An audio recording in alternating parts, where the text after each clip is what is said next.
bagaimana kiat kita terlindung dari tipu-tipu daya syaitan.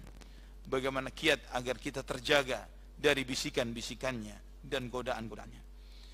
Ada pintu besar, benteng besar yang jika kita berlindung dengan benteng besar ini, maka mustahil godaan syaitan bisa masuk, yang besarnya maupun yang kecilnya. Benteng besar itu berupa apa? Ikhlas. Seseorang yang ikhlas, maka segala jenis tipu daya syaitan mustahil akan masuk ke dalam hati seseorang. Mustahil. Tidak akan mungkin.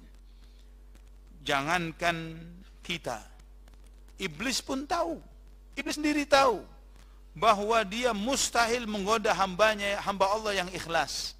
Maka ketika dia bersumpah di hadapan Allah untuk menyesatkan seluruh manusia, sebagaimana Allah firmankan dalam surat Sad ayat 82 dan 83, qala fabi'izzatika la'ughwiyannahum ajma'in illa ibadaka minhumul mukhlasin. Iblis berkata, ya Allah, demi kemuliaanmu aku akan sesatkan semua manusia. Semua manusia aku akan sesatkan, illa ibadaka minhumul mukhlasin, kecuali hamba-hambamu yang ikhlas. Saya enggak sanggup. Iblis sudah sumpah.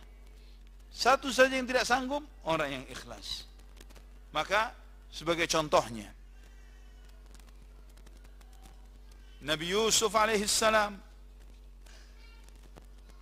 bagaimana godaan yang dihadapi oleh Nabi Yusuf ketika digoda oleh wanita istri pembesarnya, istri tuannya, godaan yang tidak kebayang seorang laki-laki setelah Yusuf sanggup lolos dari godaan Nabi Yusuf alaihissalam.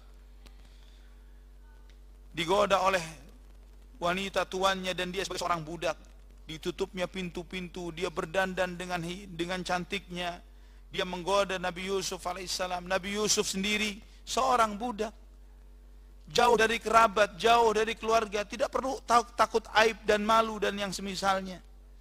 Ya, Nabi Yusuf seorang pemuda, mungkin dengan gejolak syahwatnya, dan itu pun dengan ancaman, kalau kamu tidak lakukan, aku akan masukkan kamu ke dalam penjara.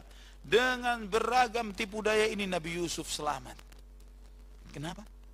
Allah tegaskan dalam surat Yusuf ayat 24, kadzalika linasrifa anhu as-su'a wal fahsya innahu min ibadinal mukhlasin. Demikianlah kami palingkan dari Nabi Yusuf segala keburukan dan kekejian, segala jenis tipu daya syaitan yang paling besar sampai yang paling kecil dipalingkan oleh Allah.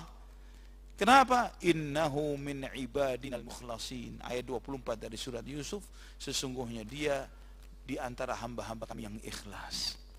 Ikhlas. Jaga keikhlasan kita.